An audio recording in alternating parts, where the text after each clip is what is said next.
খাগড়াছড়ি জেলার পানছড়িতে বাংলাদেশ জাতীয়তাবাদী দল বিএনপি এর উদ্যোগে তিনবারের সাবেক প্রধানমন্ত্রী ও বিএনপি চেয়ারপারসন প্রয়াত বেগম খালেদা জিয়া বিদেহী আত্মার মাগফিরাত কামনায় আলোচনা সভা ও দোয়া মাহফিল অনুষ্ঠিত হয়েছে।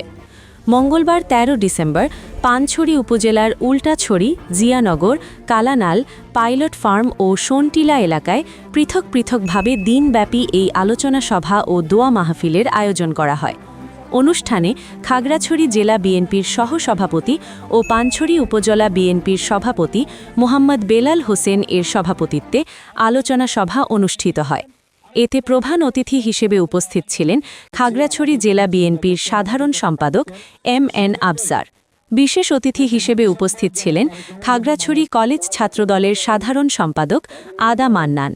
এছাড়াও উপস্থিত ছিলেন পানছড়ি উপজেলা বিএনপির সাধারণ সম্পাদক মোহাম্মদ ইউসুফ আলী, সিনিয়র সহসভাপতি মোহাম্মদ সিরাজুল ইসলাম, যুগ্ম সাধারণ সম্পাদক মোহাম্মদ তোফাজ্জল হোসেন, সাংগঠনিক সম্পাদক মোহাম্মদ ইসমাইল হোসেন সহ উপজেলা ও ইউনিয়ন পর্যায়ের নেতাকর্মীরা।